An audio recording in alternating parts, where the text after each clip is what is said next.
Yeah, so welcome to Azure Free Workshop. Okay, first, right, in traditionally, how we used to have the system. First, we'll come from the start, right? How we used to have the systems. Okay, so before going to the virtualization,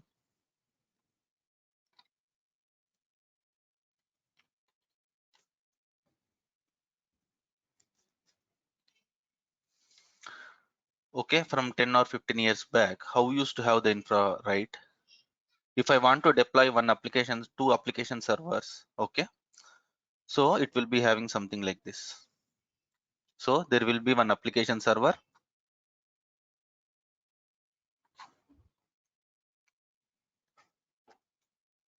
Okay, and there will be having some DB server. Okay, if I want to develop one e-commerce application or something, I will be having the application server as well as the DB server, and both will be having different sets of configuration. Okay, so this may have something like it may have something like 16 vCPU, some 32 GB RAM, and some like 500 GB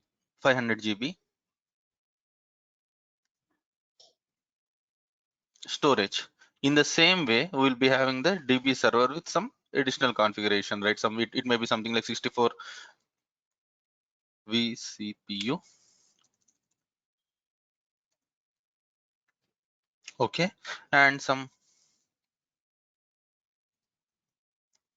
GB RAM, and some 5 TB or like 3 TB. Okay, basically it was the monolithic, means for application server I used to run on different server, and for DB server I used to run on a independent server. And as I'm putting one startup, no, what used to happen, right? The resource utilization, even if I am invested in some $10,000 in buying this hardware, when comes to the first day or like within 1 year, the resource utilization was only some 10%. Okay, or there are not many customers, so the resource utilization for app server is 10, and this DB server is something like 5%. Means I am not completely utilizing the hardware, and I have invested some $10,000 in the hardware which is not used, right? So I haven't planned well. So there comes the virtualization to overcome this. Like now I have shown you only some two servers. One is like application server, one is the DB server. In an organization, you will be having some multiple servers, no? So there will be some lot of hardware wastage in terms of underutilization. Okay, so there come the virtualization basically. So what virtualization came, when virtualization came into picture, what they did, know, they will buy a big server. Okay, they will buy a big server which has some like 500 cores. Okay, and they will be having some 1000 GB RAM, and some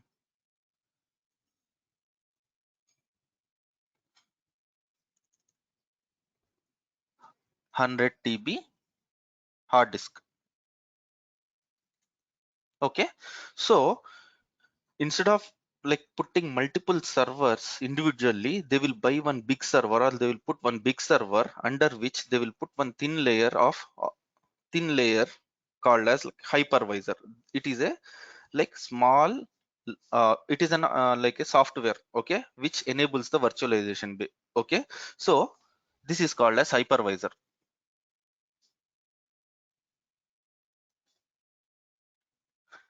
Basically the job of the hypervisor is it will enable, in the one hardware, it will enable you to run the multiple operating system. This what the hypervisor is main for all the clouds. Even it is like Azure, AWS, every like vendor has his own hypervisor. Okay, Zen is being used in AWS, and uh, like Hyper-V it will be used in the this one Azure. Okay, so this is the core. Like they will install on a big hardware, they will install the hypervisor, and they will run multiple operating systems. Okay, here like this. Okay, they will run multiple operating systems. Okay, here they will have app server.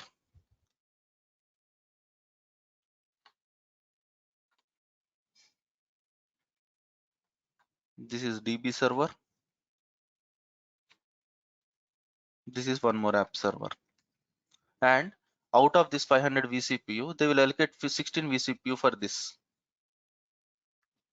Okay, this whatever the configuration we are keeping here at 16 vCPU, 32 GB RAM and 500 storage, they will pull from this pool. Like that, they will spin multiple virtualizations, even though if it is like underutilized, if it is 10% utilized, okay, there will be another machine which will be utilizing more, or they will put additional resource such that hardware cost can be minimized. Okay, this is called as the virtualization.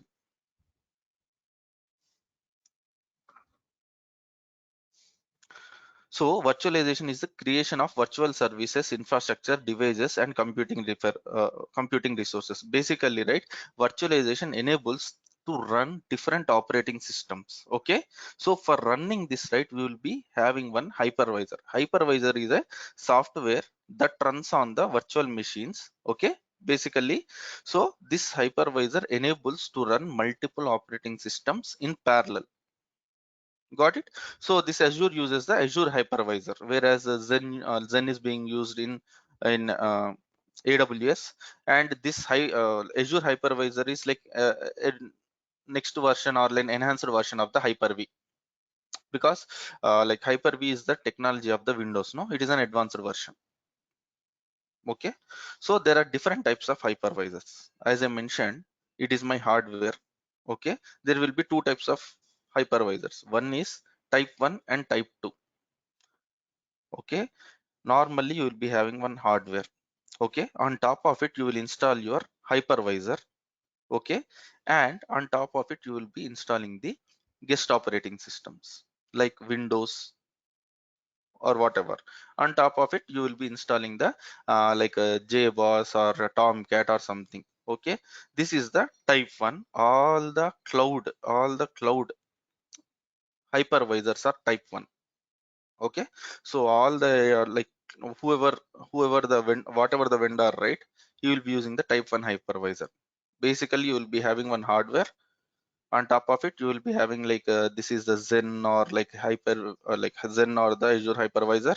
On top of it they will be installing like OSs like Windows. Okay, Red Hat Linux. Okay, on Linux they will be installing the application. Okay, this is being used in all the cloud platforms. There will be one more type which is like type 2. Type 2 is basically like most of the people might be using the VMware or VirtualBox in your system. No, how many have you used a VirtualBox or uh, like VMware workstation or such kind of hypervisors? I mean such kind of systems. Yeah, someone is saying like they used VirtualBox. Basically what VirtualBox will you, if you are having a good configuration, and what you can do, you can spin multiple operating systems if you want to do lab practice and all those. No, so that is the type 2. Basically it is my operating systems. Okay, this is my computer hardware. Okay, on it I am having some host OS, means I had some Windows 10 home or something. Okay, on it I'm installing the hypervisor. Okay, and I can spin some operating system like Windows, Linux, or whatever is. In that, I will be practicing. I will be installing my applications. Basically, the difference between Type 2 and Type 1 and Type 2 is here. This host OS is tightly binded to your hardware. Means if this host OS is having some capability, means it can span only some processes, or it can if it crashes, what will happen? All the infrastructure what I built on this one is gone. If this OS got corrupted, this because I'm installing on top of this one, right, hypervisor on my host operating system, this guest operating systems will be also lost. So there is a dependency, like my host operating system, whatever the Windows I'm installing, that is tightly, it is not tightly binded to the hypervisor, because this hypervisor is not tightly binded to the hardware, because if something happens here, this is impacted. But in type 1, no, as hypervisor is directly speaking or like directly binded to the hardware, no, it will use all the resources of the hardware. Simple example is here, uh,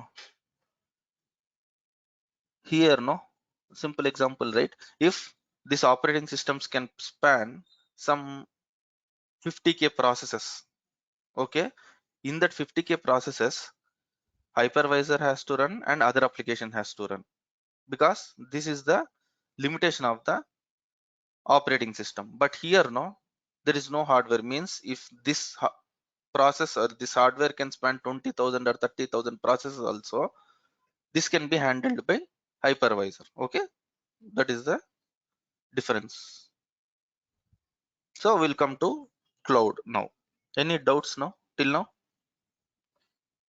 Are you clear?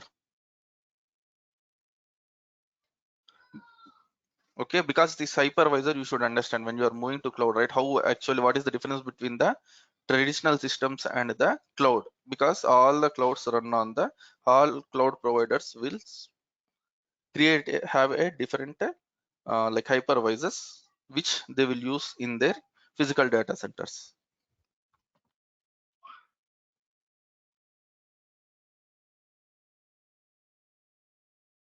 Any doubts till now?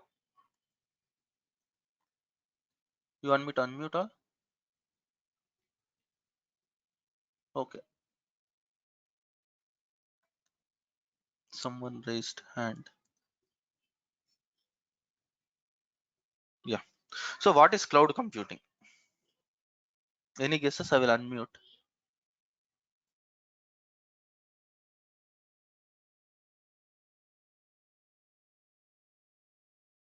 So what is cloud computing?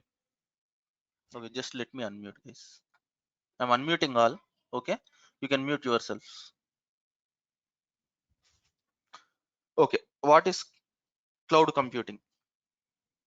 Cloud computing is using of the computer resources built by someone. Okay, till now, right? I will tell one example. Okay, simple example. This will be an interactive one. Okay,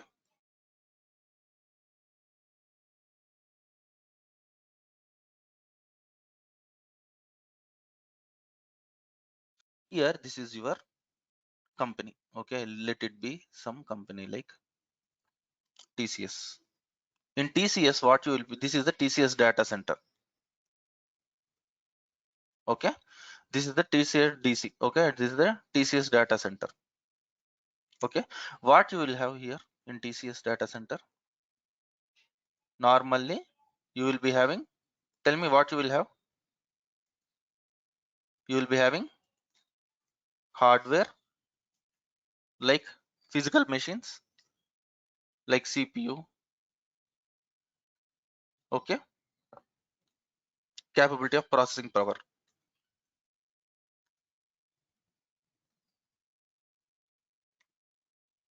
and you will be having storage and networking. What else you will have?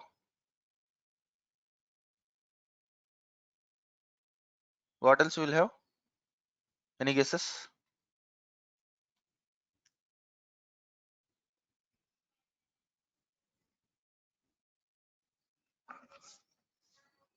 Tell me. There are some 10 participants, no, 9 participants. Networking, hardware.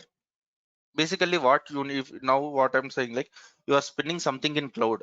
For spinning in cloud, what you need to have, like if it is a like physical data center, so I am telling like I need hardware for processing power, storage I need, networking I need. What else we need?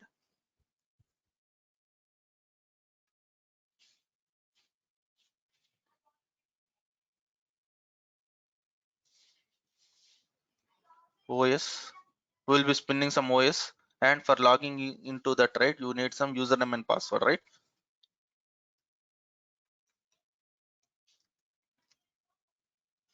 Okay, you need some username and password as well, right? So there will be multiple people who will be working on this one. Okay, so there will be some resources who will be working on this in storage. There will be some resources who will be working on this networking LAN.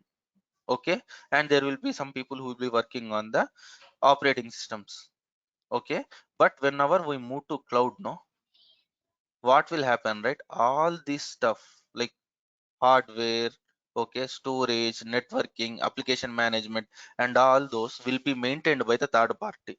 So admin won't have any, we don't need any admin specifically for infrastructure. Got it? So automatically just on a, by using a tool or by using a command line or by using the web UI, right? What you can do, right? You can directly create your infrastructure. You can, if you want some 10 GB RAM machine and some 5 CPU machine and with some hard disk, now you can directly select and you can spin the infrastructure. So in physical entity, right? In physical data center, right? You need multiple people. Okay, you need multiple people to maintain this infrastructure. But when we move to cloud, right, all this groundwork, right, all this is maintained by the cloud provider. In our case it is Azure. Okay, in AWS also, in GCP also, all this infrastructure is being built by the cloud. Okay, so we don't need any admin for backups and all those. It will be done by the tool itself.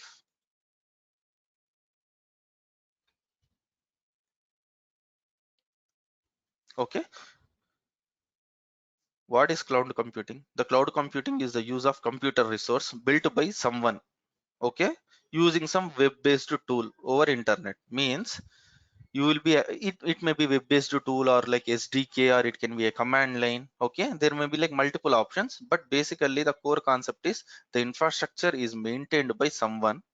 Okay, and we will be using that. That is the cloud computing. Okay, and like formal definition would be cloud computing is the on-demand availability of the computer resources. Okay, like storage, computer, like data storage, computing power without direct management by user. Means here user won't maintain anything, just he will use it. Okay, for that they will be having some SLA because, okay, so because this is maintained by the Azure, no, so if it is maintained by Azure, so there will be some SLA, like it should be available like 99.99% available all the time. Okay, so there is a something like a till now any doubts? You can reply in chat, or you can unmute yourself and ask doubts.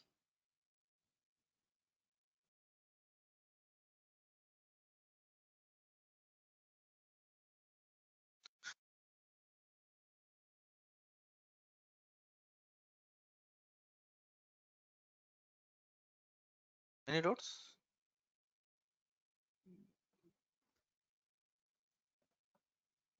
No. Okay, so this is what people will be calling, like you must have heard so many times, like there will the service models in cloud. Okay, infrastructure as a service. Okay, platform as a service. Okay, software as a service, network as a service, and container as a service. So like IaaS, PaaS, SaaS, NAS, and CaaS. Okay, so you might have, we'll do a deep dive into this one. So on-premises, just now I told one example, no, on physical data center of TCS. Here, this is called as on-premises. If the TCS itself maintains that infrastructure, no, that is called as the on-premises. Normally, in on-premises, what they will do, the TCS will maintain their own networking. They will have their own storage team. Okay, they will have their own servers, and they will have their own virtualization. Virtualization in the sense like they will be having their own hypervisors. Okay, on top of hypervisors they will be putting their operating systems, and they will be putting some Java runtime or middleware, okay, on this operating system based on the need. If they want to put a middleware on the top of this operating system, they can install, or they can install some Java or .NET based on their need, and they will be having hosting their applications. If it is a database, no, they will be installing the databases. Okay, so this all will be maintained by the company itself. When it is an on-premises, they are responsible. When we go to the infrastructure as a service, okay, what will happen, right? Networking, storage, servers, virtualization. These four components will be provided by the cloud provider. Means Azure will be providing. If it is an AWS, AWS will be providing. So Azure will be taking care of in an infrastructure as a service. Cloud provider will take care of networking, storage, servers, and virtualization. Means our work will start from selection of the operating system in infrastructure as a service. If you are deploying some uh, if you are deploying some like some Oracle server, okay, then you will spin one operate Red Hat Linux. Okay, on Red Hat Linux you will be installing some Oracle, that is your application, or like that is the database which you will be installing, and you will be using it. If you are installing some data like a MySQL server, no, then you will be spinning some Windows database server.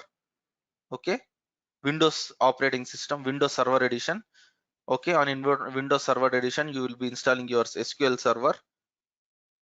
Okay, so in infrastructure as a service, the user will have access, his involvement will be only from selecting the operating system. He won't bother about these virtualization, servers, storage, and networking. Okay, in cloud there is one more pattern called as like platform as a service. Till now, right now, if I will tell one example. Here I am developing one HR portal. Okay, so I'm a new startup. I had some new idea in terms of recruiting the people. So what I have done, right, in I have developed one HR portal. So if it is an on-premises, right, I have to employ the resources and I have to buy this stuff. Means like storage I have to buy, servers I have to buy, and virtualization I have to buy. Okay, so and networking also I have to buy whatever is required in terms of human resources as well as the hardware resources. When I move to the same portal, HR portal, if I want to deploy in infrastructure as a service, no, here I will be selecting my operating system and I will be installing my Java runtime and I will be using the application. Okay, this is infrastructure as a service. But when I move to platform as a service, right, what will happen? No, networking, storage, servers, virtualization, till here it is an infrastructure as a service. Apart from that, the operating system, middleware, and runtime will also be provided by the cloud provider. Here, as my HR portal runs on Java, just I will select here operating system and all those all is pre-configured. Just I will in my drop down I will select Java, which runtime I need while creation of the environment. No, in platform as a service, I will just select whether it is a .NET environment or a Java environment with some version you will have. No, just I will select that one and automatically my infrastructure will be spinned. Okay, so here I no need to depend upon my operating system and all those. Okay, I can directly select my operating system, sorry, select my Java runtime environment and deploy my application. It is when it is in a platform as a service. The same HR portal, what I saw, right, multiple people are asking, like it is very good. Okay, my portal is very good and multiple like other companies are asking me, like, I want the softwares, please sell me. So what I can do, no, I can put it as a software as a service. Software as a service means what I will do, no, in cloud I will create a VM. Okay, I will create a VM and I will install my application. Okay, I will take bare VM and I will install my application HR portal and I will sell that complete VM as a whole.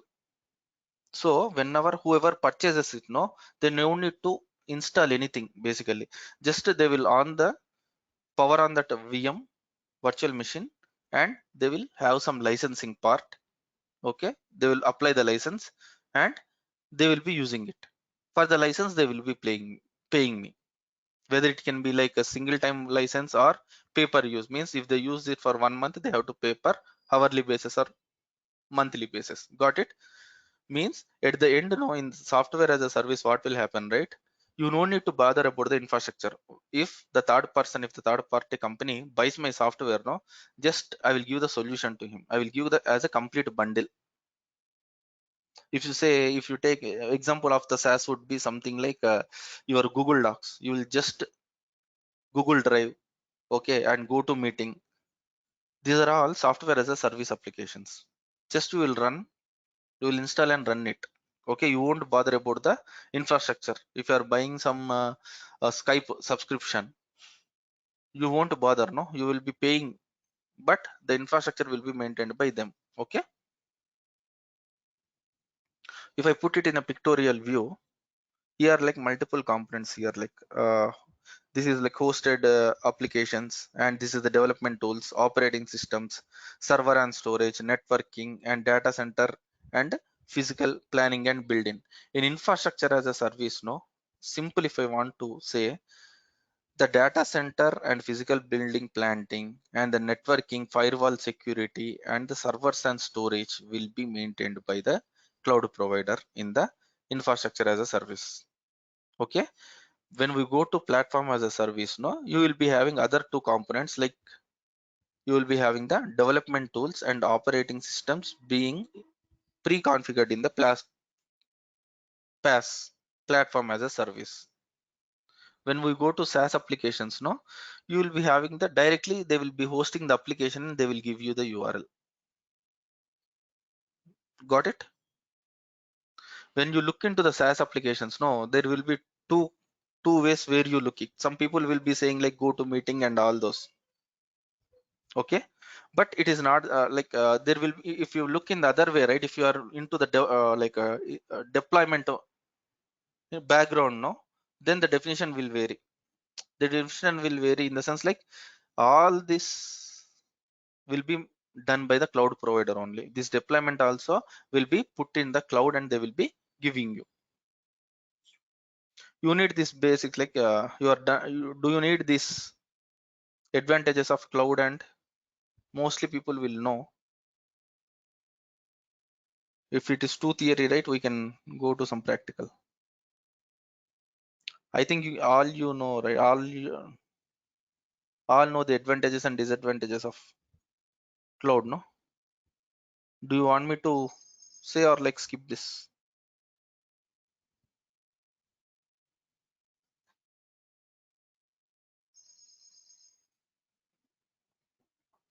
Please reply in chat. Do you want me to explain or skip it? Advantages is something like a variable cost and capital expenses.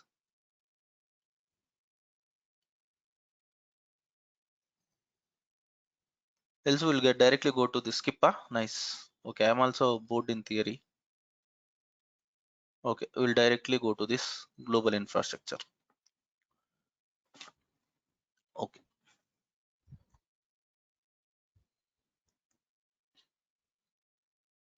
yeah. So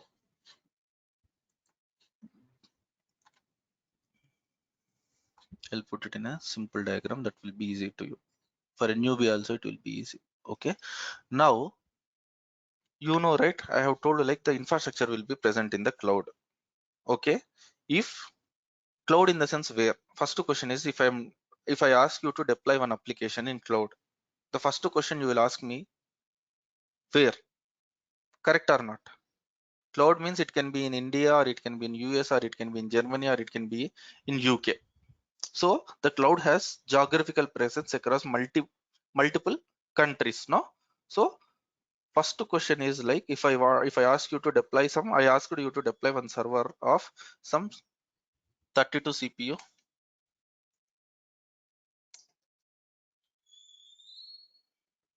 and some 64 GB RAM.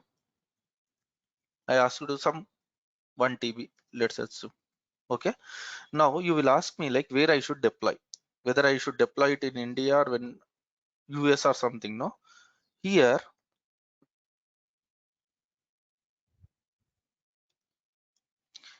these are the regions basically. Region is something like a geographical location which contains one or more data centers. So if I'm spinning one virtual machine in cloud means I am creating it in some hard data center which is maintained by the Azure, no? Yes or no? It will be maintained by Azure. Currently, Azure has these many data centers. Okay, so If you go to geographic, 1 second, guys. I will come to it. I will come to it. I will come to. First, we'll come to region and all those.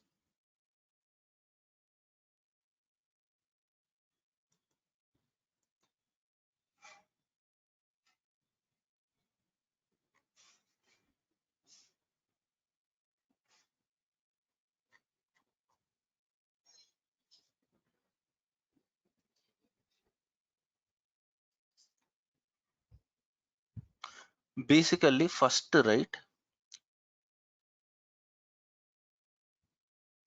Can you please give a note on different?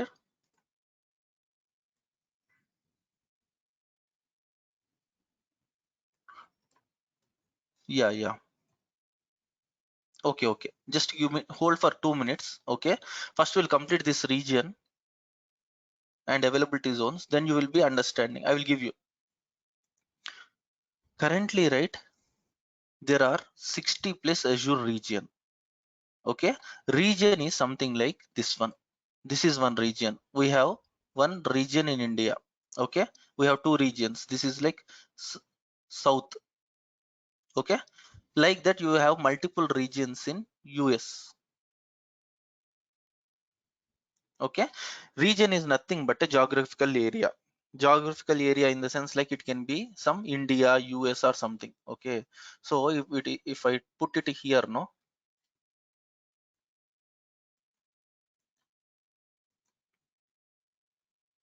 region means some geographical area. Means if I'm spinning one virtual machine in India, right, then that will be a region. IND south. Okay. Now this region, if you take this India's region, okay, I don't want to mess up, so what I will put it, I will put it as India. I don't want to put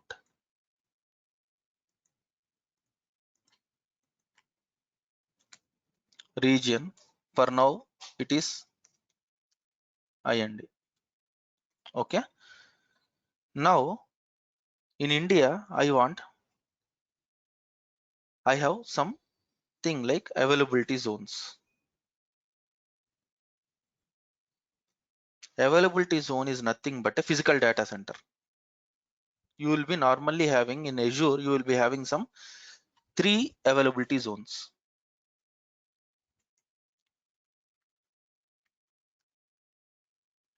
Availability zone is nothing but a data center. What is data center? Let us assume this is first availability zone, this is second availability zone, this is third availability zone. Okay, like this you will be having some 3 availability zone. Availability zone is nothing but a data center. What is data center? I will show one diagram. Data center is a place where your hardware, whenever you are spinning the instance, no, then these will be created in their servers. Okay. If I it will be something like this: Google data center, you will be having some Azure data center, no, they will be having like multiple sets of servers at one place. Got it? So this is the data center. So in physical data center, you will be having some cabling and hardware and computing resources, something like this. So clear, huh? So this is the data center. Here in one region, I will be having some 3 data centers, 3 availability zones, something like this. So what these will have, these are because if I am running one office, no, I will put my servers in my office only, but I am putting everything in cloud. No, in cloud, what they will do, they will take some land and they will put all the hardware computing resources and they will provide some uh, like cooling. Okay, for running those machines. Okay, so everything will be maintained in that place. Whenever you create a virtual machine, no, the request will come to here, okay, in this data center, and virtual machine will be created in this data center in this physical rack or something. Okay, from here You are accessing basically the server which is pinned here. That is the data center. Got it? Like that, you will be having 3 availability zones. Why we need 3 availability zones? Okay, let us assume by some chance, by any chance, this data center went down. This availability zone went down, means this data center went down. Basically, as a backup, you will be having 2 availability zones or two data centers which will be processing your request.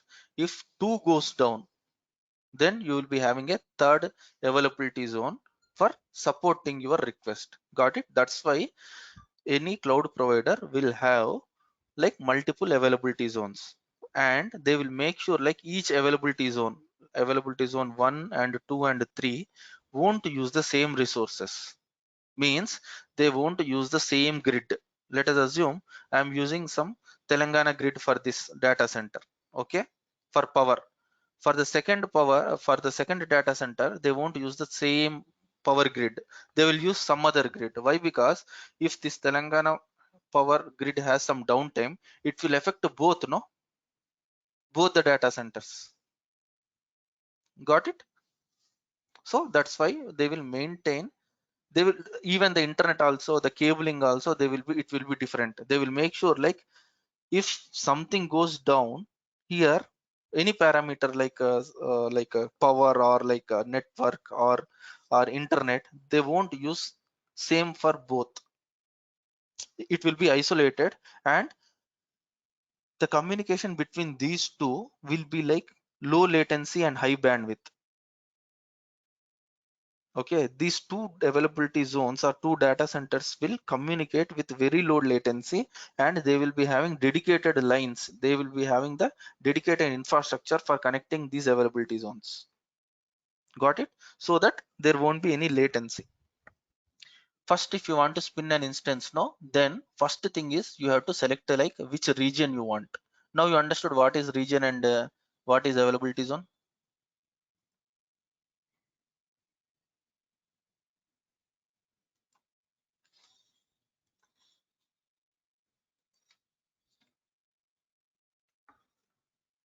So portal.azure.com. Okay, so this will be the Azure portal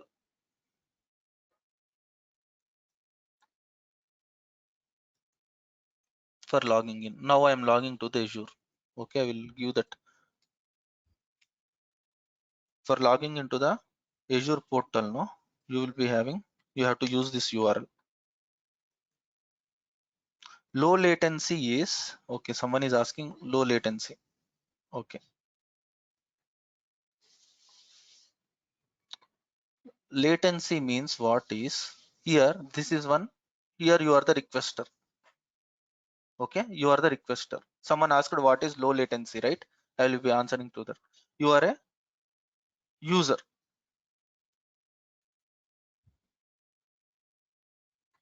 Okay, and you are having one server, two servers you are having. You are having one server in cloud in India, and you are having some in US. Okay, so latency is something like whenever you send a request, okay, to Indian server, and you will be getting the response, no, that is the latency. The latency is the time between your first byte, if you put it in definition, whenever you request something and whenever you get the, before receiving the time, before you receiving the first byte, right, that is the latency. Means the journey time between whenever the user requests some service and whenever he gets the response. Okay, so if you are an Indian, this user is based in India. Okay, so if you send a request to this one Indian server, and here you are getting something like 10 milliseconds as response. Okay, 10 milliseconds, but the same request you are trying to get from server in US. Okay, because US is, you are requesting from India and the server is present in US, and you have to get the response from US server. Okay, so it has to, this request has to go through a long path, no, it has to travel across multiple countries. So this may be something like 100 milliseconds. This may be 100 milliseconds. This is the latency. This is also most useful for the performance. If you are having high latency, no, then what will happen, right? Your request will be served very less. That's why what they will do, right? Between the availability zones or between the data centers, no, they will make sure like they will get less latency and high bandwidth. Okay. So I will put one example. I'll put, if I ping Google, go to meeting.com. Okay. 1 second.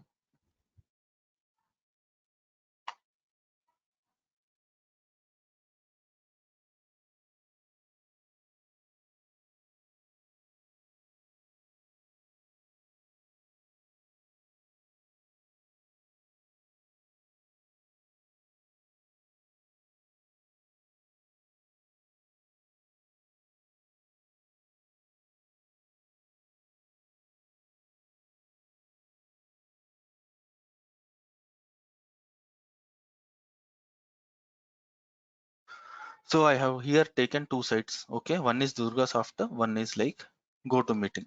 Okay, I believe this go to not go to meeting. I have to take Zoom. Zoom will be present in US, no, .us, right? This domain is in US. Okay, so what I will do, right? I will do a ping,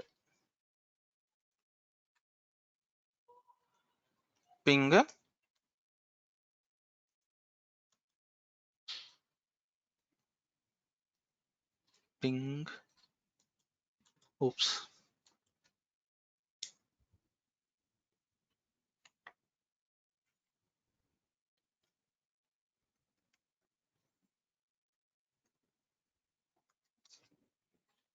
Mhm.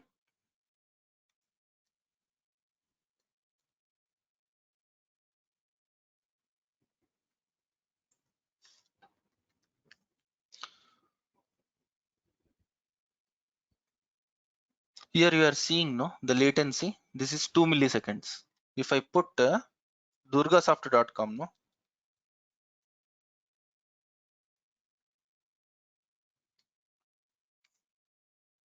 so here this is the something like I'm getting some 220 milliseconds.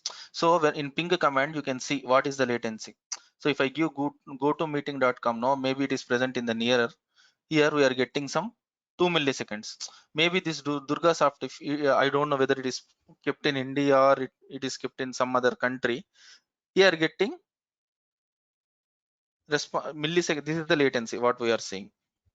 Got it? We are getting some 220 milliseconds. So if you have the lower the value, the performance will be good. Okay, got it? What is latency? Yeah.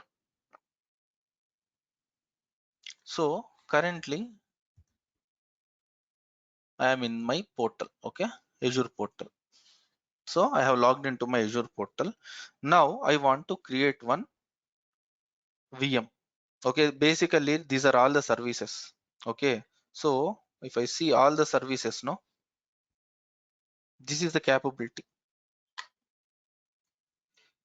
So there are these many services that Azure supports. If you go to in general, no, this is the these are split into basically categories. One is general, one is like compute. In compute we will be having some virtual machines. Okay, and you will be having Kubernetes service. Whatever are resources which are related to compute will be kept under this compute service. And in networking you will be having some like virtual networks and IPs. Okay, on premises data gateways. Okay, storage. So like that you will be having some so many services here in Azure. It doesn't mean like if you are learning Azure, right, you should know everything. Okay, mostly you will be working on only some services. Okay, no one knows every service in Azure. Okay, and these services also will be dependent upon the region. As I mentioned, previously there will be like multiple regions. So you won't have all the services in all regions. Okay, now I will show this one. If you see, one second, yeah, choose by your region.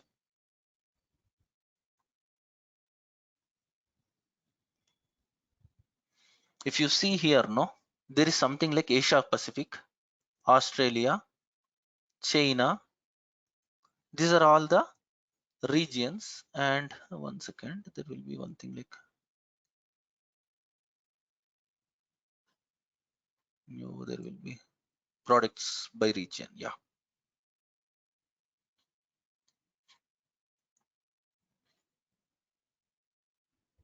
I'll put Asia Pacific, or I will put India, and I will compare it with some United States. Okay.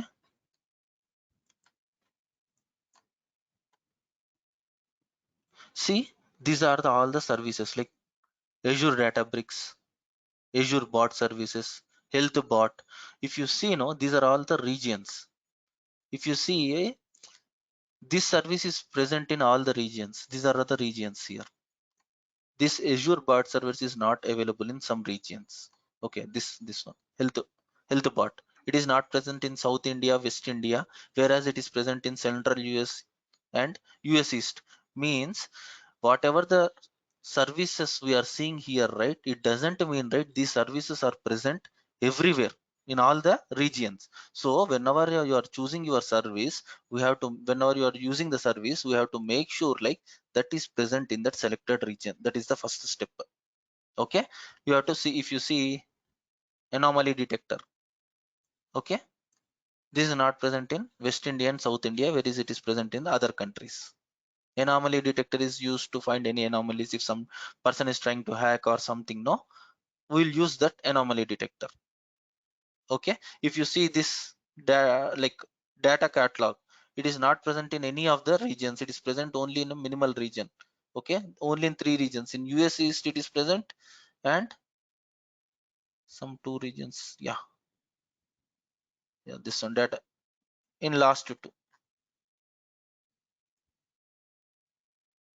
West Central US and West US, and it is not even present in the North Central US also. Like that, you have to choose your services. So it doesn't mean like all the services will be present in the all the regions. Okay, now there will be, okay, now before creating VM, no, we need to understand two things. One is subscription, one is the resource group.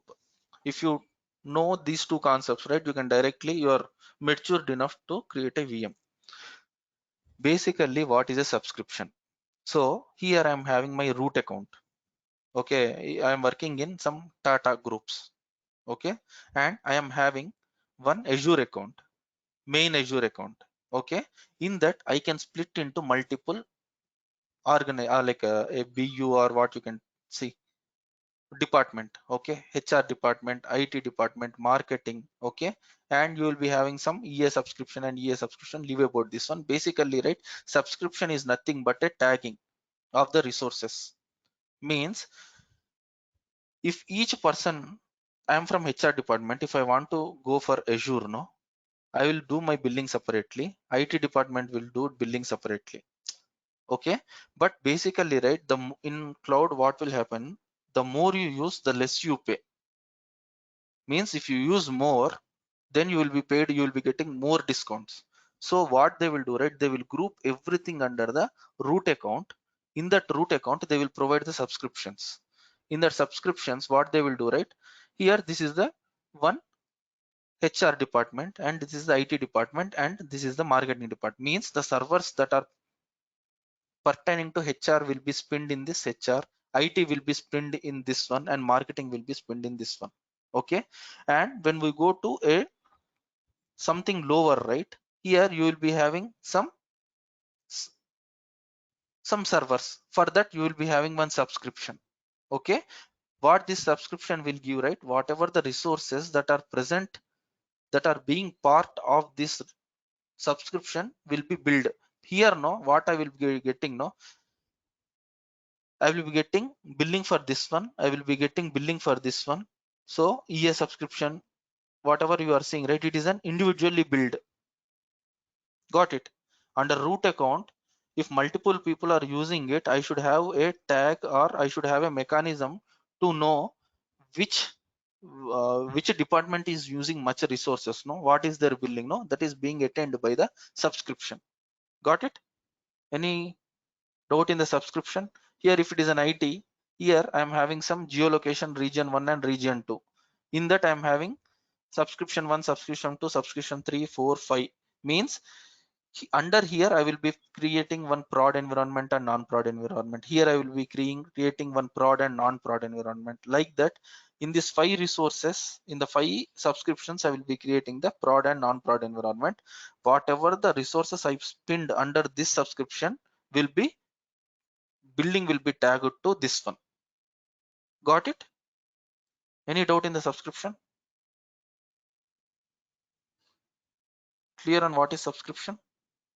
It is basically a logical name tagged to any resource we create, so that if you create, you will be having one subscription, now you will be billed for that. Clear? I need reply.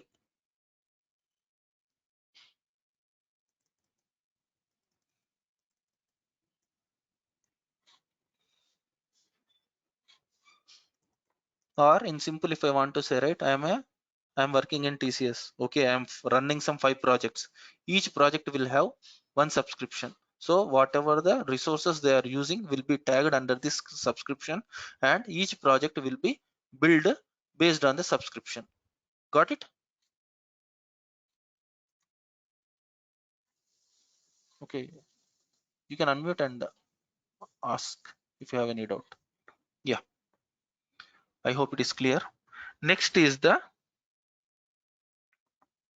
now you are having one subscription. In that subscription, no, it is something like, first you will be having management group. The hierarchy will be, first you will be having the management group. Under that you will be having the subscription. So this subscription will be used for basically billing. Okay, so this is basically used for billing. Okay, now there is something like a resource group. Resource group is nothing but grouping of the resources. What is a resource? Resource can be like, it can be like anything. It can be like a physical or like hardware. If you spin a virtual machine, know what you need? You need some hardware, you need some memory, you need some RAM. Okay, same, right? RAM and memory. And you need some storage. Okay, so, and you need one IP address. So all these things, right, are called the resources. If you are creating any VM, right, it needs some resources, no? Resources is nothing but some individual components, like like in terms of in Azure resources, no, here you are seeing, no, I will be showing, I will creating a, whenever I create a demo, no, whenever I create a VM, I will show that one. Basically what I want you to understand is,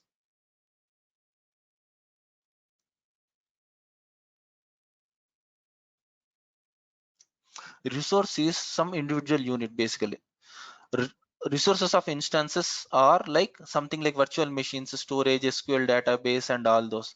Basically these are some individual tiny components which are needed to create a resource. Okay, resource grouping is something like grouping of these resources. In simple, I will tell in a diagram. In your company you will be having multiple environments, no? You will be having dev environment, you will be having testing environment, you will be having prod environment. Okay, so what I will do now, this is dev, this is test, this is prod, and these all will be put under project one subscription. This is like project one.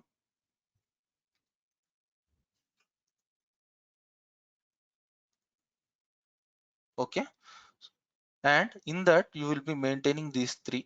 You will be having development environment, you will be built for testing environment, and you will be built for prod environment. So all the resources whatever you create, like storage or like a DB servers or virtual machines or anything or virtual networks, whatever you create, if you are creating in dev environment, right, just to tag it to resource group called dev.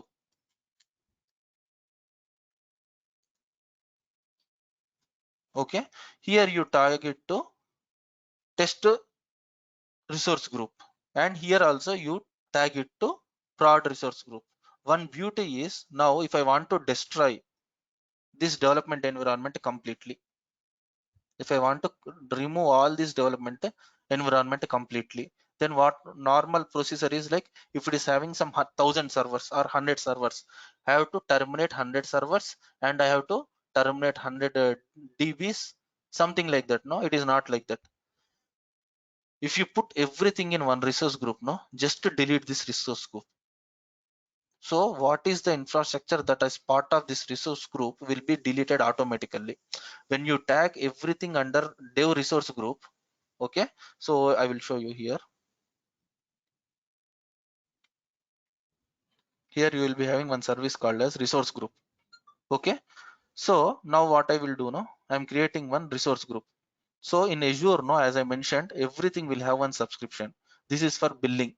So I'm having some Azure subscription one, and I'm creating one resource group called as demo. Okay, now I'm creating a resource group now.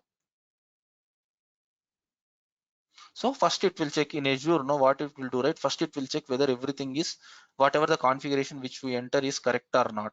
Okay, then it will show as passed, and next would be like create. Now what will happen, right? There will be one service called, I will show this one. Okay, don't deviate. Basically now this resource group is being created. Okay, so here it is showing empty, it doesn't have any resources now. Now what I will do now, I will create one VM. For that, right, I have to select one service called as virtual machine. Okay, so there is one service called as virtual machine which will give me the capability to create VMs in cloud. So here I'm clicking on create, and I want to create one virtual machine. Okay, so here if you see, right, I'm already, for any resource you create in Azure, by default there will be two parameters that will be common: in which billing, in which subscription you want to put, in which resource group you want to put. Just now I created one resource group called as demo. Okay, so I can have something like test environment, development environment, or like prod environment. I can create multiple project one dot or project one hyphen dev environment, project two hyphen project two hyphen dev environment. Like that I can create multiple resource group. Okay, now here I'm creating one virtual machine, test VM. Okay, and here as I mentioned, in which region I have to select. If I'm creating one virtual machine, where I have to create, here globally it will display all the regions what it is support, like you can create in VM in these many regions. Okay, currently I'm going with the US East, I'm not going to change it. Okay, and availability options, here I will be having something like availability zones. Just now we discussed, no, we'll be having some availability. Each region will be having some one, two, three availability zones. Okay, I am selecting in which availability zone this is present. Got it? This is the availability option. This is the region selection. This is the, in availability options you will be having one thing called as availability zone. You will be selecting that availability zone. For every region you will be having three availability zones. So I can choose any of one for now. Okay, and here I have to choose my hardware, and here you see which operating systems I want to select. Okay, so I will go with Ubuntu. Okay, I'm going with Ubuntu machine, and here, right, I will be given multiple configurations. If I click on all sizes, no, it will show me different VM sizes, different categories. Like there will be something like B series, which will be having, this is the vCPU, this is the RAM, this is the hard disk.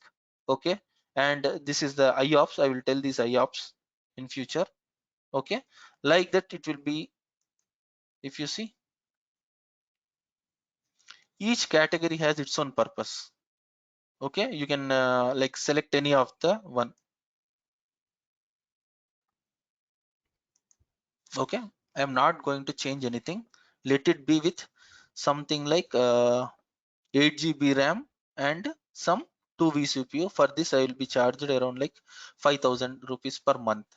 Okay, now I am creating my machine in the cloud, so I have to authenticate, means I have to log in. For that I need two mechanisms. I need some authentication mechanism. I can choose password, I can create my username and password, or I can log in via SSH public key. Okay, there will be two types of authentication mechanisms being supported in Azure. Okay, so for now, right, I'm choosing the password. Okay, I'm giving my username as Vikram.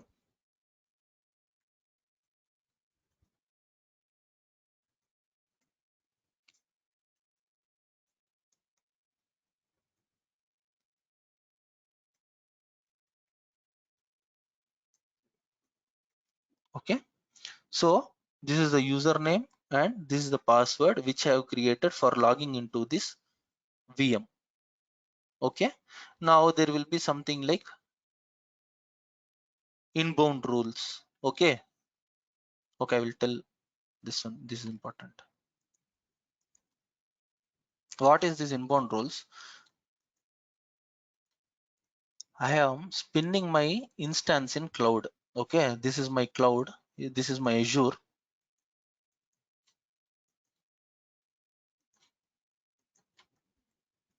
This is my Azure. In that, this is my VM. Okay, now this is the internet, right? This complete is the internet.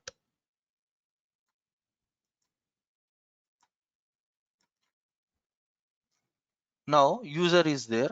He is sending some request to a machine which is present in Azure. Okay, we should make, whenever you create an instance in, whenever creating a virtual machine in cloud, no, we should make sure like it is secured, correct or not? So we should not enable all ports. So there will be two type of traffic that will be flowing, okay, to a virtual machine. If the traffic is coming inside, means from user to VM, it is called as inbound traffic. Inbound. Okay, if the traffic is going from VM to user in return path,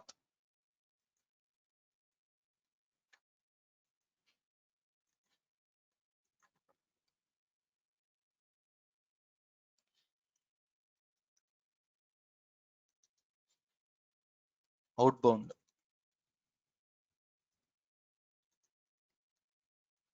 This is outbound traffic. Okay, so if the traffic is coming inside, that is inbound. If the traffic is going outside, that is outbound. By default,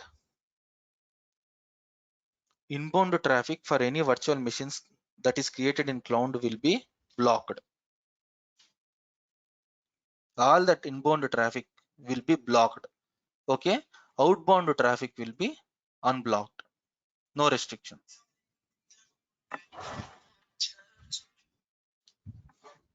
Sorry. Okay, all the traffic which is going outside will be unblocked. No restriction or allowed. Okay, so what is this inbound rule ports means?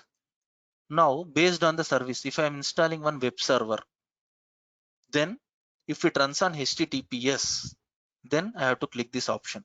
Means my inbound port 80 or like 80 is the HTTP port, no? 8 is HTTP port, 443 is HTTPS port, And if I want to log in SSH to that machine for doing my configuration, now I need some SSH port. So I will be enabling these three ports. By default, everything will be blocked. So what I'm doing, I'm enabling these three ports to do like to solve my purpose. If I want to install my web server, I need port. If it is running on it is HTTP, I need 80 port. If it is HTTPS, I need 443 port. Okay, for logging into the machine, I need 22 port, right? SSH. So like that, you will be doing. There are only minimum that have been put, but you will be having like you can put if you are installing MySQL server or Oracle. No, here you don't have that port. No, that can be done in network security groups. For now, I want to just to log into that machine. That's why I'm enabling SSH22. If I don't put no, what will happen? If I put as none, no, instance will be created, but I can't log in. Here, instance will be created. If I don't enable this port, what will happen? No, instance will be created, but I can't log into that machine. That's why we will unblock this inbound port to allow user to log into that machine. Okay, this is SSH. Okay, now this is the disk. What disk you need? I'm not going to change anything. Okay, networking also I'm not going to change anything. Okay, because it will take time. I'm clicking on next. Okay, now the validation will pass. Check will happen. If there is any issue, right, it will show. It will show with some dotted line. Okay, now I'm clicking on create. Now my virtual machine will be created. Okay,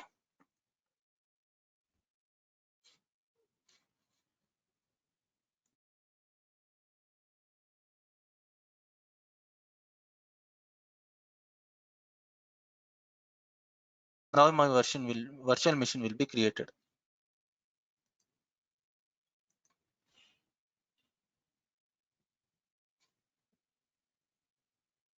So these are all the resources. Previously I don't know, I need something like resource.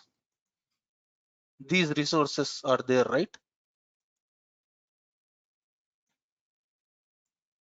One second, guys. Yeah, so these are all the resources that are being created. Okay, this is the network security group. That is one resource for one VM.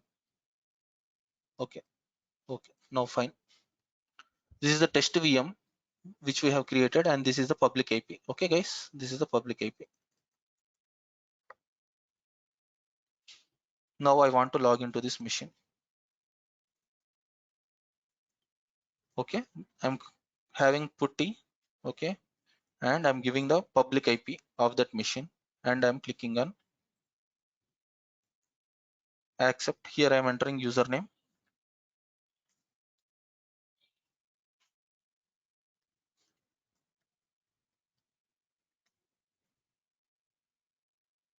Okay, now I have logged into the cloud machine.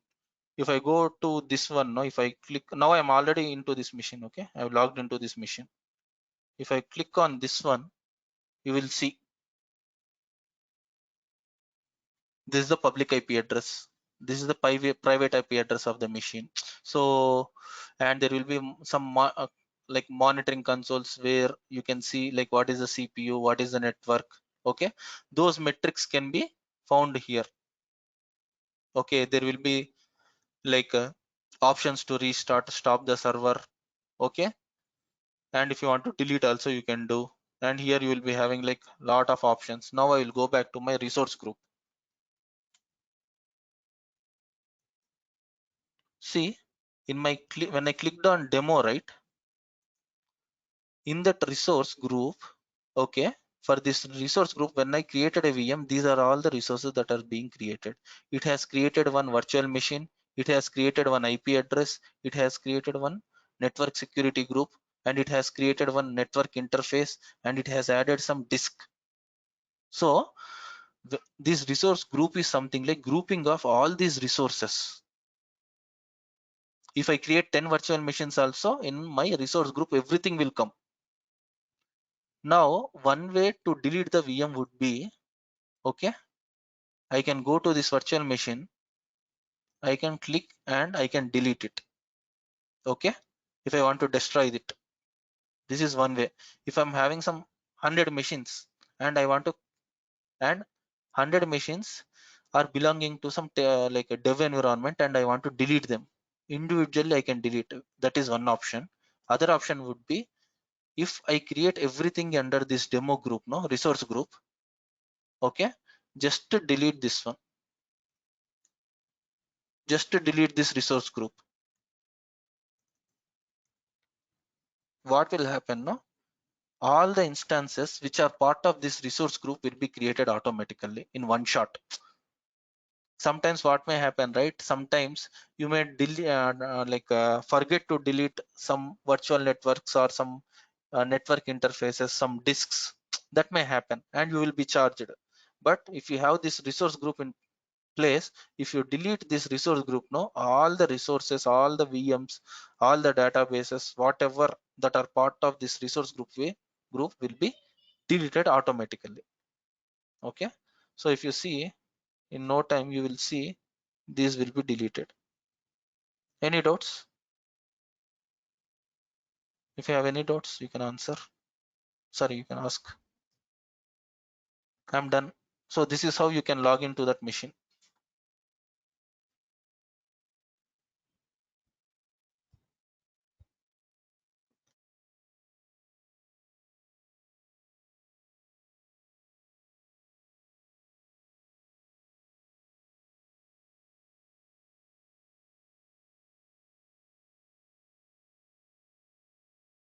If you have any questions, you ask, else we'll wind up.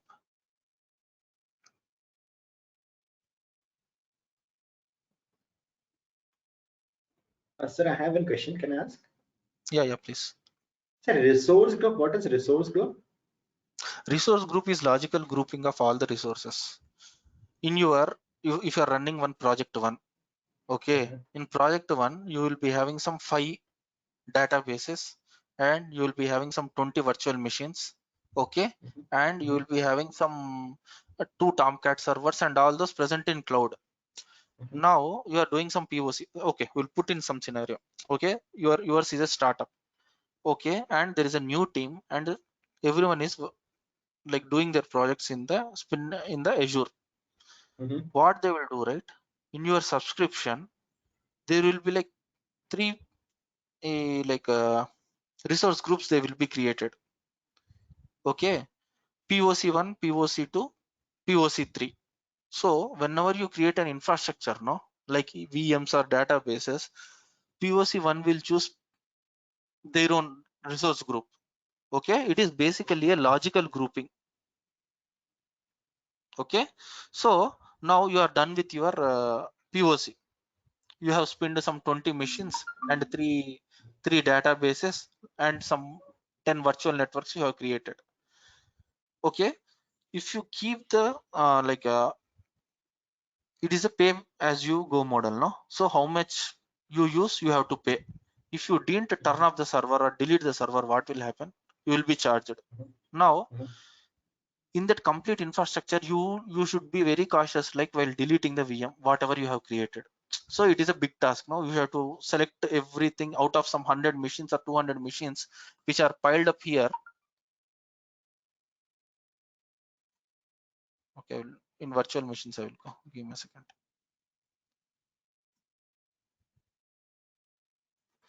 Now it is only one machine. Previously if I am having some 100 or 200 machines, it is difficult for me to delete everything.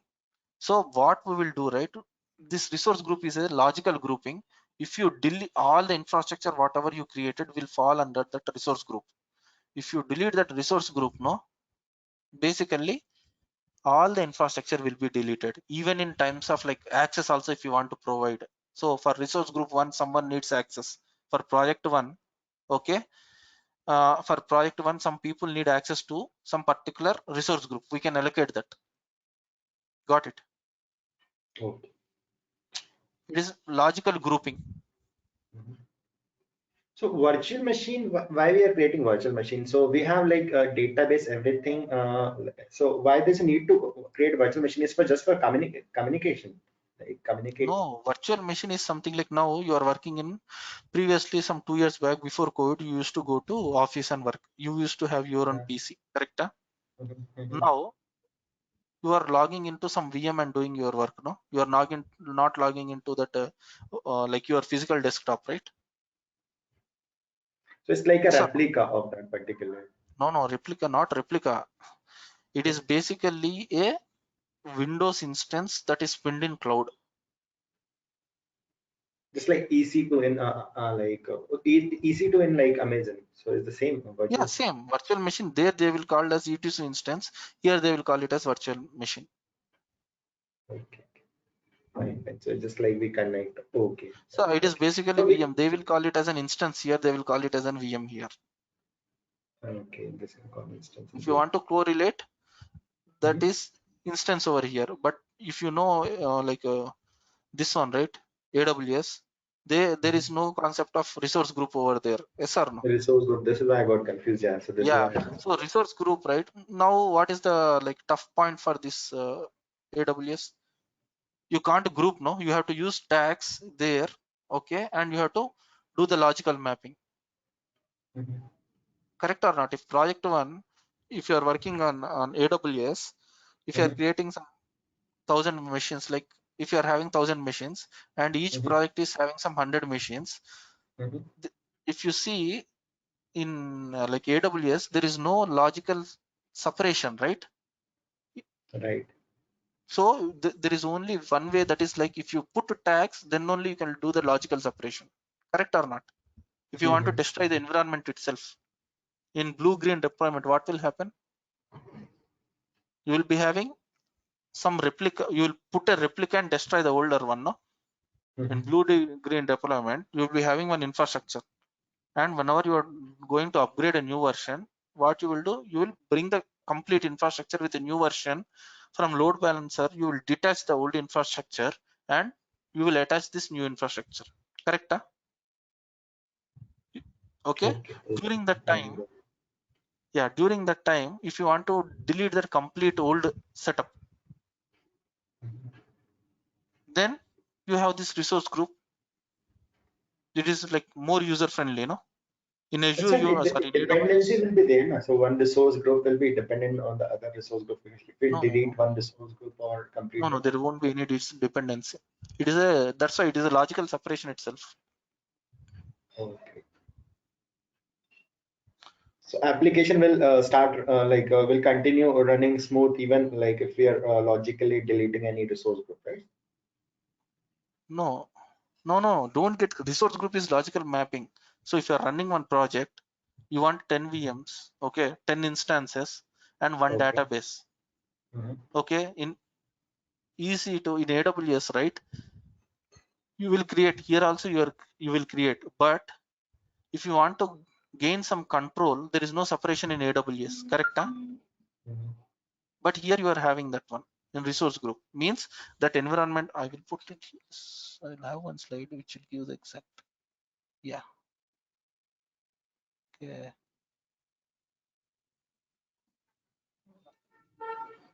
No, I don't have here. Resource group, don't think that much. Resource group is something like a logical entity, okay, where you are spinning that instance. No, that is just for your tracking purpose. So what I have understood, resource group is just like we have components. So couple of components can be grouped and will for Yes, like yes. instance. So in if you want to compare, no, in Mhm. AWS, if you are creating 10 instances, right, 10 are Mhm. independent.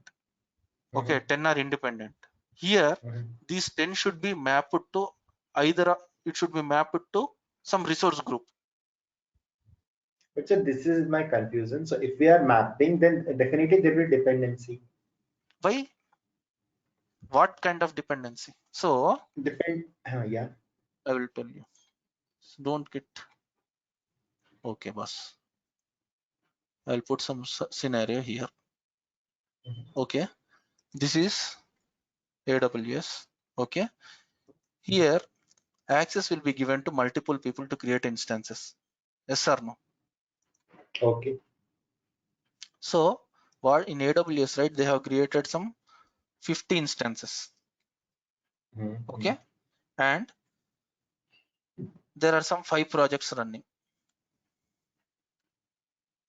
On the same server, means in the same same configuration. account, Let's say. in Yeah, this account, I get same it. account. Premises. On Yeah, the yeah. root account, under one root account, there are something like 5 projects running, and there are Okay. Yeah. something like some will put some 200 instances running, and here I'm having some 15 DB servers running. Apart from that, there will be like VPCs and all those. Okay. Okay. Now I don't know. I don't have any control of out of these 200 instances, which one belong to project one, which one belong to project two. Do we have any control? Any logical mapping do you have? In this, I have picked one instance. Okay. Some VM20. This is VM20. Okay. Now, can I find out this VM is belonging to any project, or it can be independent also? Correct or not? Correct? Huh? I don't have any Yes. control. But in Azure, no, the same thing. If I want to create, no, these 5 projects will be assigned to some resource group.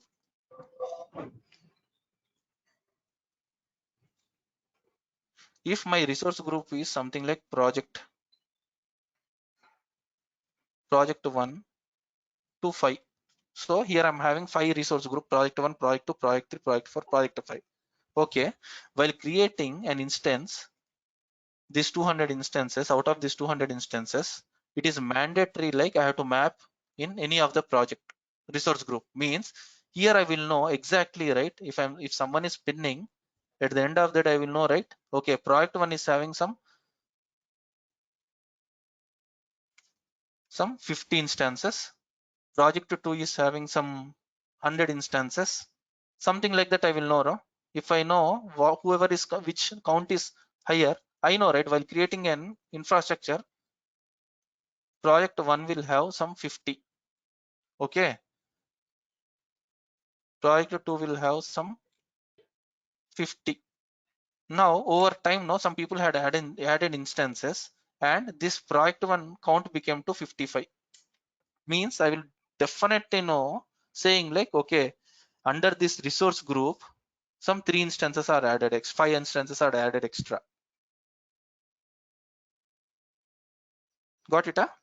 Now, Okay. Yeah. Now it is clear. Somewhat clear. so if I want to destroy, no, if I want to delete the project 1 resources completely, then if I delete this resource group, all the instances will be deleted.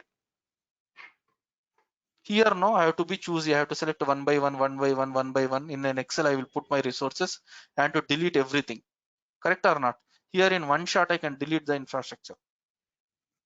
So in Azure resource group for 5 project, there will be just one resource group, or it will be more than that You can create any number. in number. It's So up to it's you. like, okay. For each VM, you can create a new virtual resource group, or for one project, you can create one resource group. It's up to you. Or for environment, test environment, you can create one resource group. From development environment, you can create one resource group, something like that. So this one you won't have, like there are like multiple concepts like this in Azure, which we don't have in AWS. If you see, if you have seen like if you are familiar with EC2 instance page, okay, 1 second, my mouse. Under one virtual machine, you won't have these many configurations. I have deleted, but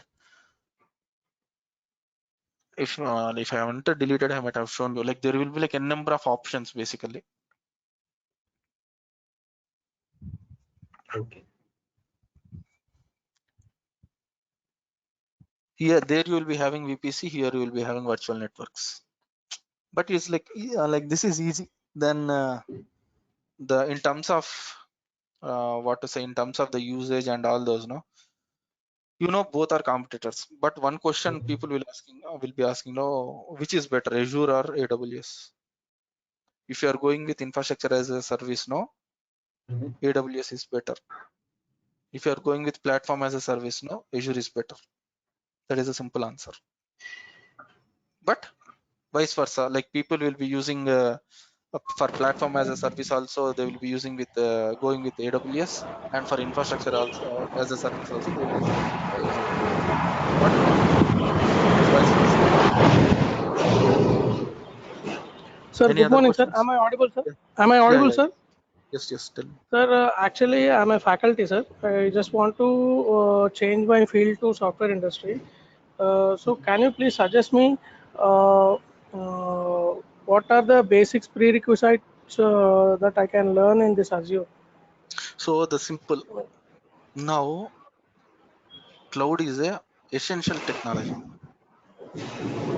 means it won't provide you the career path in cloud, because it is a mandate, like before entering IT, right, you will be learning C++, no, it is a should have skill.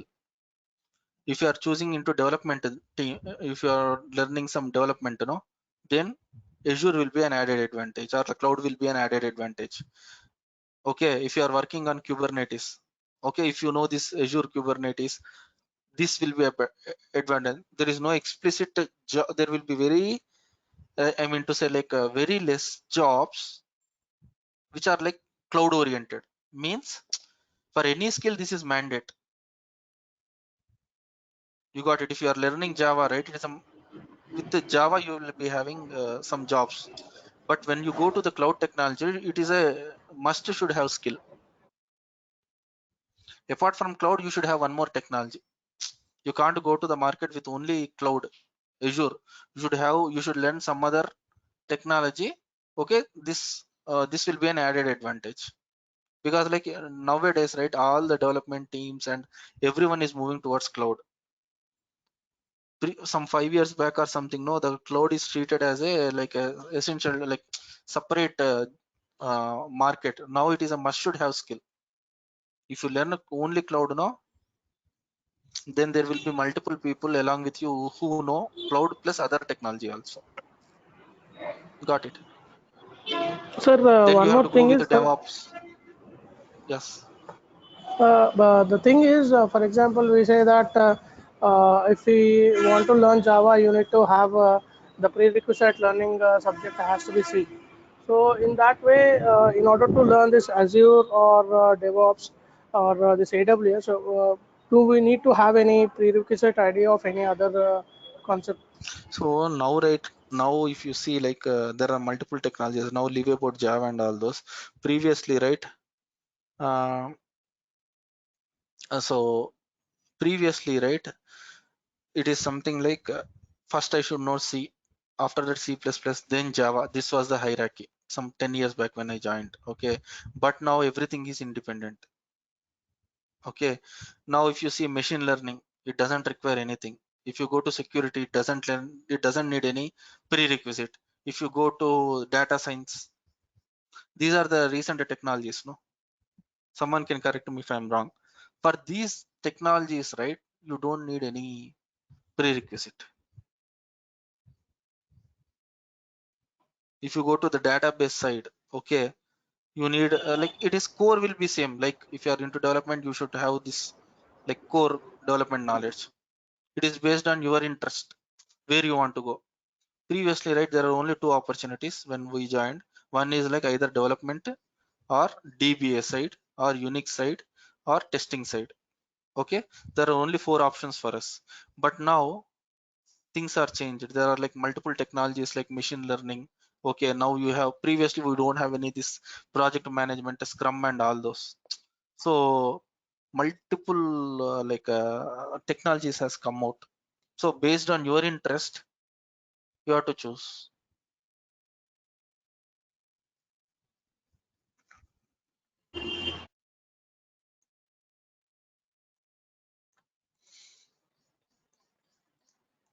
If you are into DevOps, no, then this would be an additional advantage. Cloud would be an advantage. if you're in a development team, okay, then this would be an additional advantage. If you are into testing, then if your infrastructure, your testing is on cloud, this would be an additional advantage.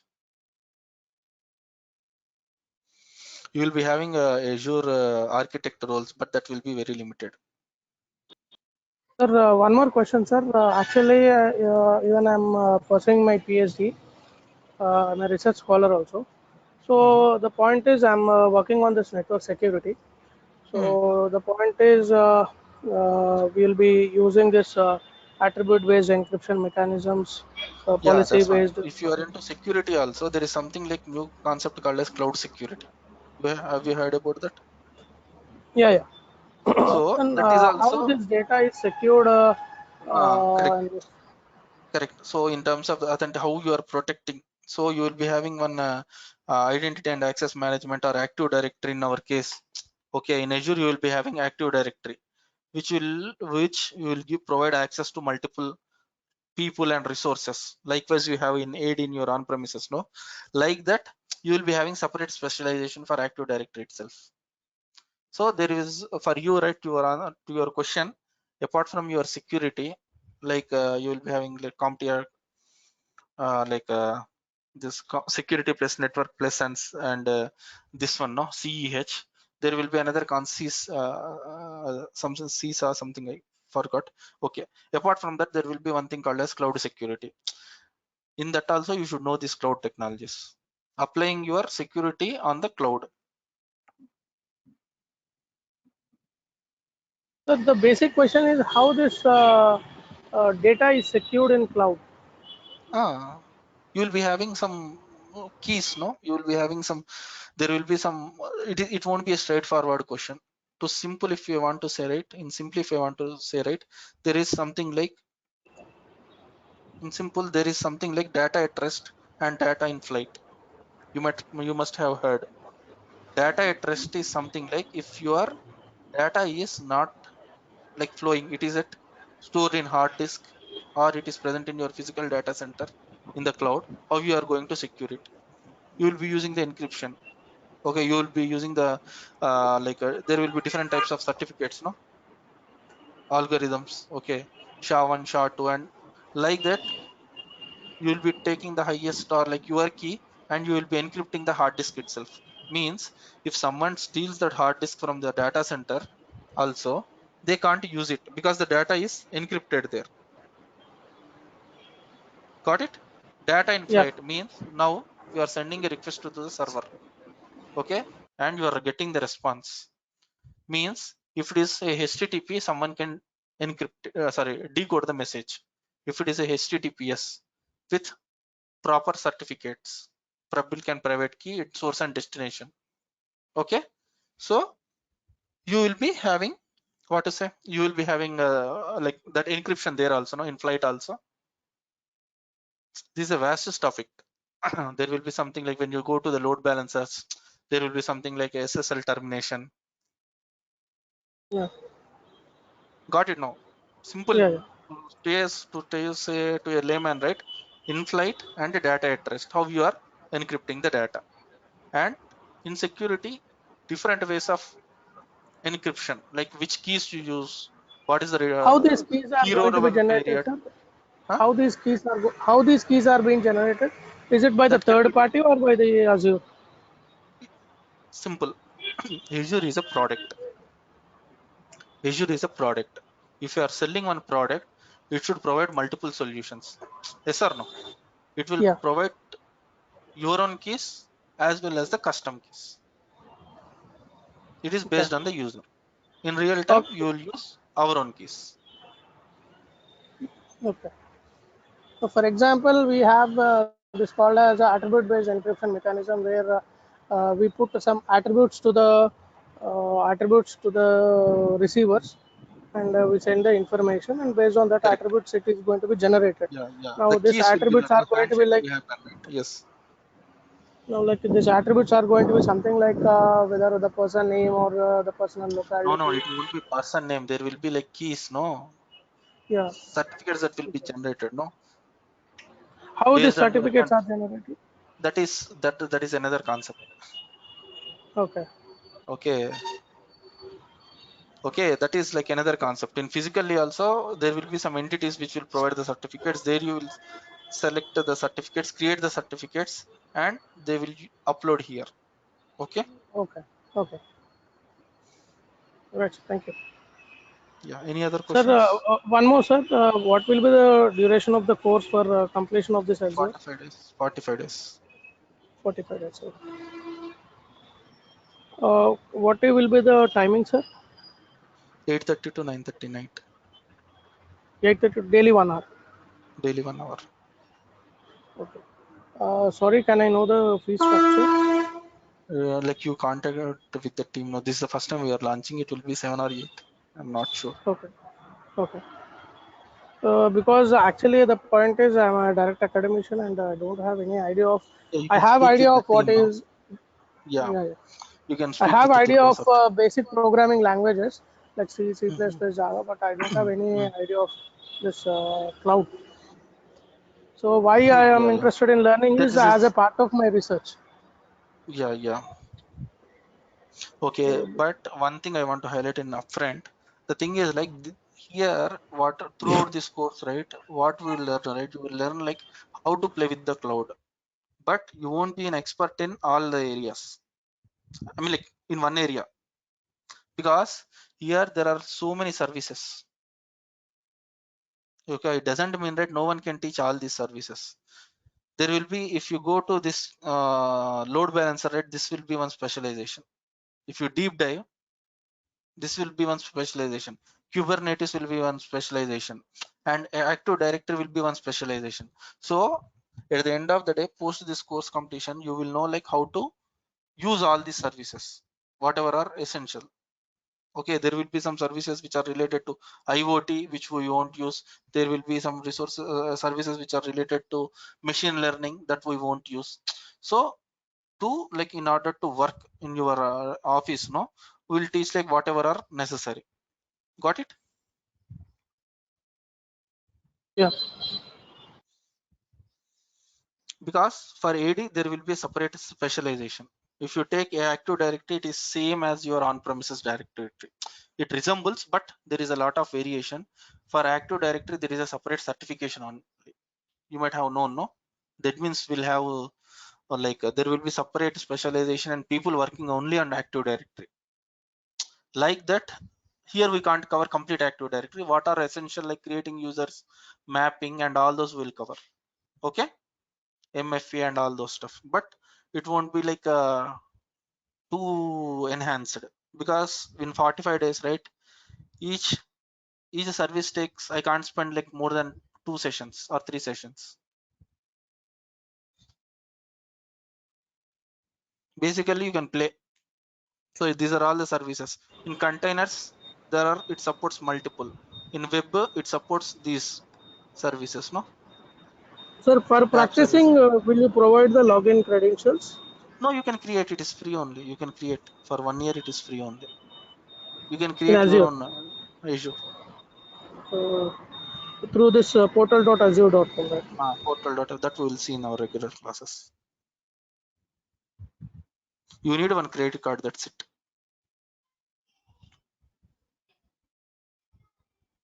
Sir, I have one question. Can I ask? One more? Yeah, please. So this is function name is Lambda function, the concept. So that is there in like Azure Functions also. you will have here. Here you will have functions, but it Okay. won't be like that much deep dive. I will tell you. This is not the DevOps course. Okay. Yeah.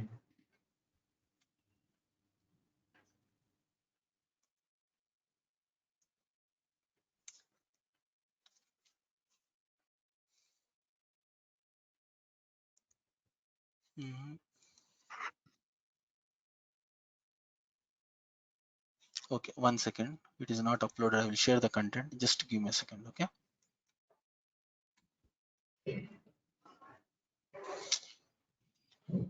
We are starting newly here, so we also, it is not uploaded. The course content is also not uploaded there.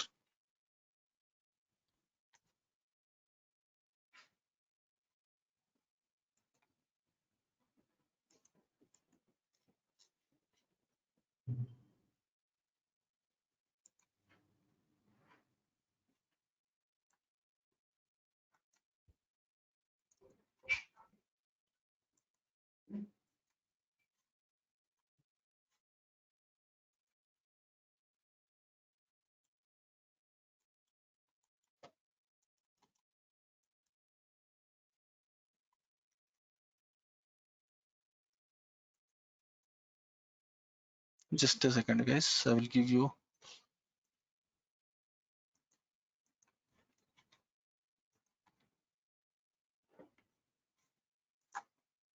Actually, it is not uploaded. Sure.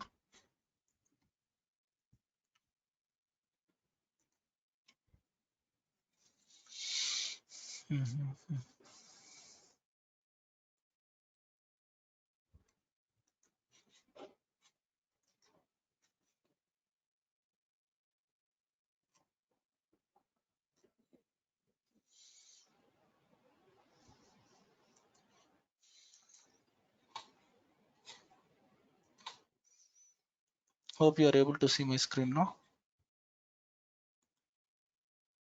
No, sir, your screen is not visible. Okay, not audible. 1 second. You're Now, audible, but screen is not visible. screen. Now, are you able to see my screen? Yeah, now it is okay. So, like, we'll discuss about the basics. Okay, and like Azure introduction and like creating a free tier account and this resource group subscriptions, and there will be something like a ARM Azure Resource Manager. In compute, right, we will be discussing like virtual machines and price calculators, configuration, hosting a like a Windows instance and Linux instance, configuring a IaaS server hosted in this Windows machine. Okay, disks, there will be something like availability scale sets, Azure scale sets.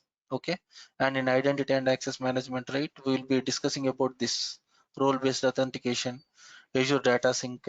Okay, Active Directory stuff and differences between the traditional AD and this the one Azure AD.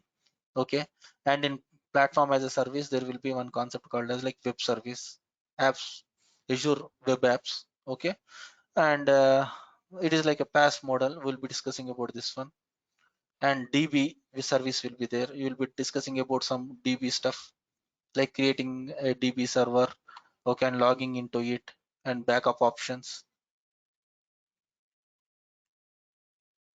And in networks, this will take longer time. So this VNet will be virtual networks, okay, and like different models like what is like point to site, site to site, okay, express route.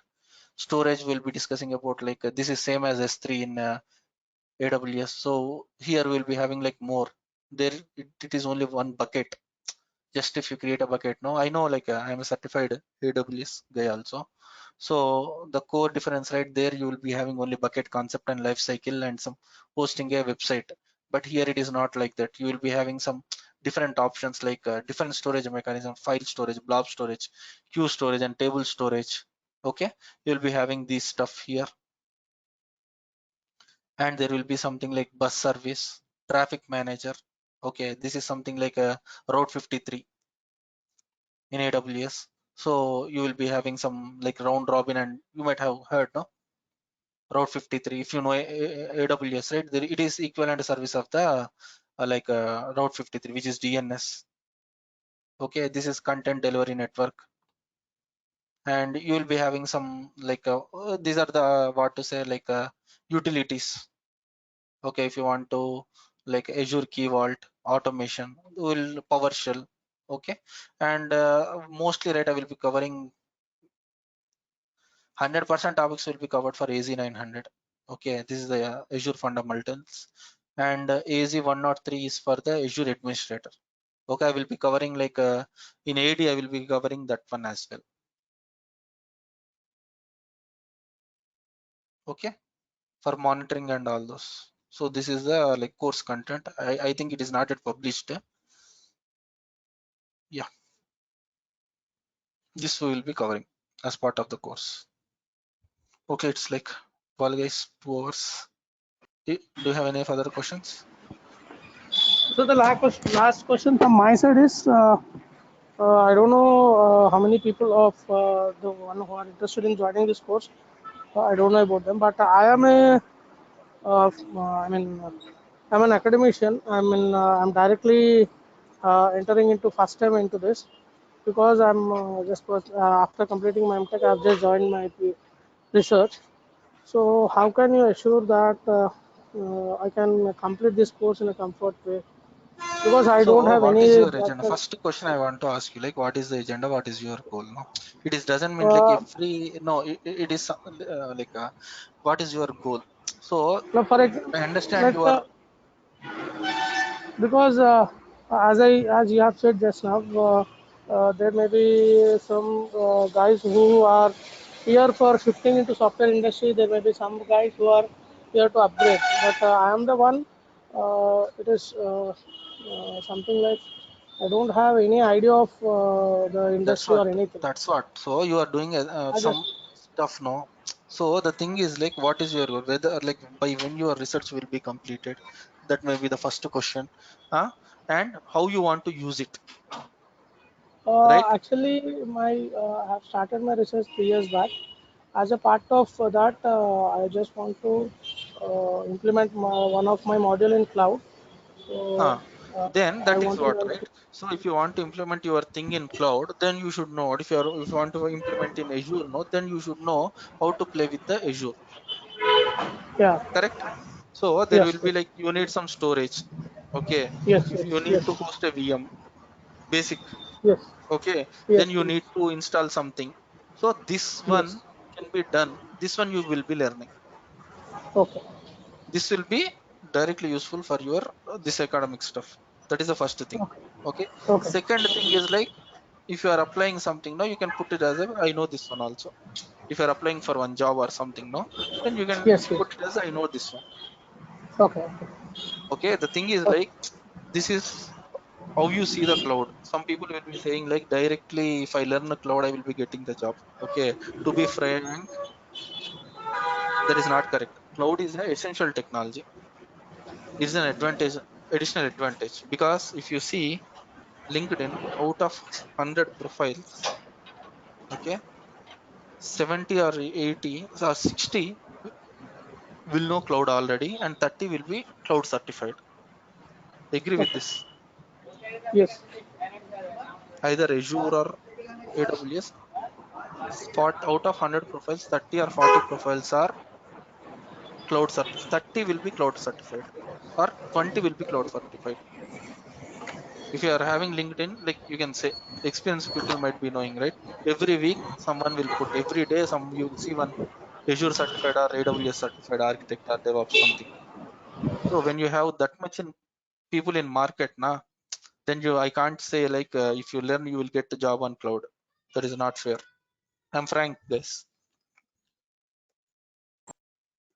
So along with the cloud, you have to learn another You technology have to to get learn some into technology, DevOps. because these days everyone is a cloud guy, Yeah. because everyone is moving to cloud. So in order to sustain, existing guy also is learning cloud. Okay. In Sir, 30% to 40, what will be the certification cost for this? that depends on, like there are multiple certificates, like 6,000 is for AZ, 900 cloud fundamentals. Okay, and this one is having some other, some, it will be less than 10 only, 10K. Okay. After this course, we can go for certification, right? Yes, yes, yes. But you have to prepare, you have to read the documentation.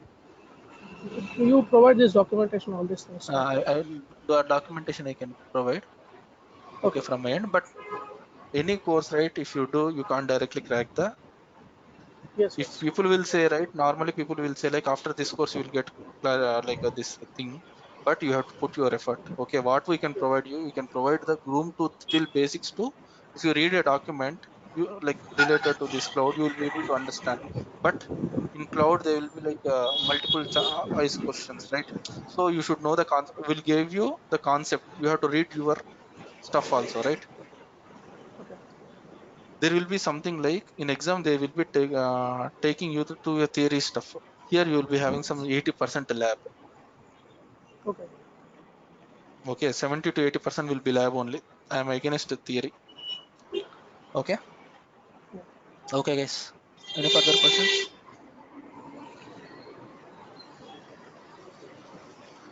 Sir, to whom we need to contact regarding this fee Durga Software will schedules, etc.? contact you. Durga Software will Okay. contact you. No need to worry. Okay. Thank you. Okay, guys, any further questions?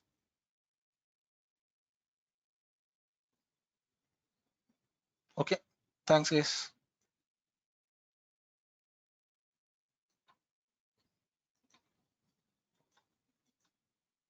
Okay, hope there are no questions. Okay, thank you. Bye guys.